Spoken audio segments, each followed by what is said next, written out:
Fitzroy Gardens, home to landmarks like the Conservatory, Cook's Cottage, the Fairies Tree and the Tudor Village. Here the water usage figures aren't quite as impressive as the zoos, but given around 60% of the water needed in the gardens now comes from stormwater harvesting, it's a major step towards drought-proofing our parks.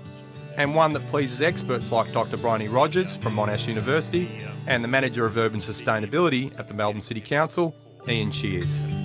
As a location, Fitzroy Gardens is one of the best in Melbourne, and I love it because we have the history of the legacy of decisions from 150 years ago, and we've contemporised this space to bring it up to speed and to make it live into the future. Stormwater is captured in and around Fitzroy Gardens. We're right here next to Cook's Cottage, but what you wouldn't know is underneath my feet is a huge stormwater tank capturing all that stormwater and making these Fitzroy Gardens look so fantastic.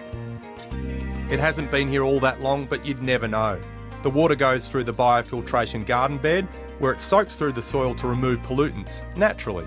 Then it's used for irrigating the gardens and toilet flushing. The process also helps to reduce the amount of pollution and stormwater entering the Yarra River.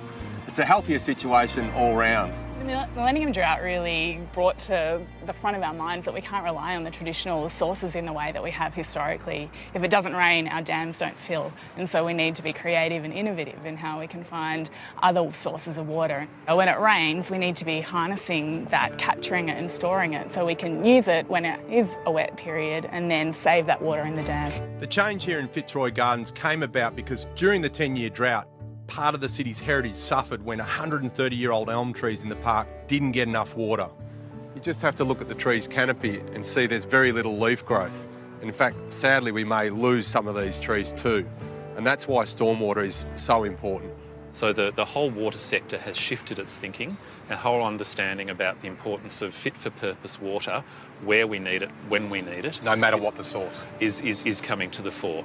Having a healthy water environment, clean water to drink and green atmosphere with water in that landscape, I think it really speaks to people. It's part of our identity, isn't it? Intrinsically who we are, that link to water. The operation at Fitzroy Gardens is similar to what happened here at Lincoln Square in Carlton in 2016, with tanks being used to store harvested stormwater. The idea is to have no indication of what's under the ground once projects like this are completed. In fact, when they installed the first tanks over here, they removed this mature tree by crane and replaced it after installation. The twist is these tanks can be drained when rain is forecast and protect Flinders Street from flooding. That's Flinders Street Station, 3 kilometres away. The thing is, our original city planners weren't great at avoiding natural waterways. In fact, the Melbourne CBD and an area north of the city around Carlton are built on a large water catchment that channels to its lowest point. That happens to be Elizabeth Street, which was originally a creek running through the area, entering the Yarra behind what is now Flinders Street Station.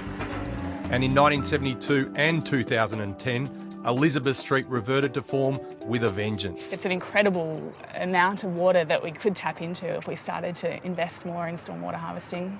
Permeability of the city is going to be a transformation for us, and we have strategies which look at setting targets of up to 40% permeability across the city. So we need more of this and less of this. And where we do have this, we need to use permeable technology wherever possible.